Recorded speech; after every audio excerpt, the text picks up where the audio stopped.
is up, people? Welcome back to another episode of Popcorn Net. Today I'm reviewing Spider-Man Into the Spide-verse, and man oh man, what a year for Spider-Man. First we got to see Tom Holland in Infinity War as Spider-Man, and we all caught feels when he got dusted. Then we got to play as Spider-Man in a new Spider-Man game for PS4. Now we're getting this new, I guess it's a fresh take on Spider-Man with Miles Morales and Spider-Man Into the Spide-verse. And I have to say, I was really impressed with this movie.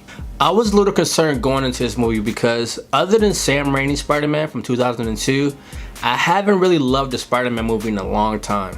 But after watching Into the Spide-verse, I can honestly say that this exceeded all my expectations. And I need like 5 more of these movies right now.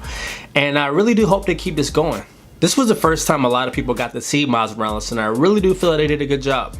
I was afraid that we were going to get a watered down version of this character, but what we got instead was a very authentic and fresh take on this character, and I appreciate the creators for doing this. The number one thing that I love most about this movie was the unique animation design.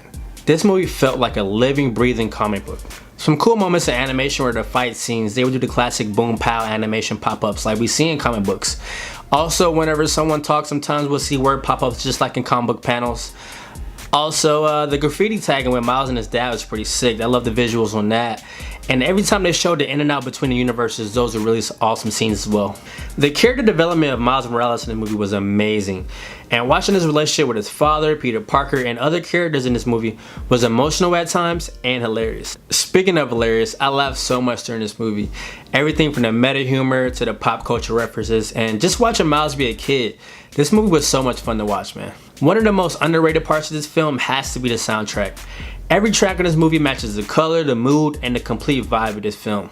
Another one of my favorite scenes of this movie happens at the beginning of this film, and it's just Miles hanging out in his room listening to one of the singles off the soundtrack called Sunflower, and it features Post Malone and Sway Lee, and this song is fire. I've been listening to it for the last couple of days now, and that moment really set the tone for the rest of this film.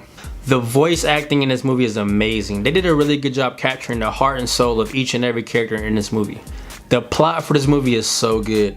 It has a variety of things. It has plot twists, it has tear-jerking moments, and it has moments where you just want to get up and cheer for Team Spider-Man. Overall, this movie is a must-see for all ages, and this movie isn't just a good comic book movie, and this movie isn't just a good animated movie. This movie is one of the best movies of the year, and I'm not lying. I didn't want to feed into the hype when I first saw the scores. I think it was averaging around 100 or over 90%, but it honestly lived up to the hype, and I enjoyed this movie so much, and this movie is a must-see. And with that being said, I'm giving Spider-Man Into the Spide-verse an A. I'll give it an A+, and I'll put A's all over the screen, man. This movie is a must-see ASAP. Go see it right now, man. Once again, guys, thanks for checking me out. I really appreciate all the support. Thanks for the subscription. Thanks for all the comments. Thanks for all the likes. I appreciate everything that you guys are doing for the channel. Once again, guys, if you've seen this movie, please let me know in the comment box below whether you like this movie or not. Also, if you're new to the channel, please subscribe, man. Join the cult. I do content just like this weekly. And until next time, peace.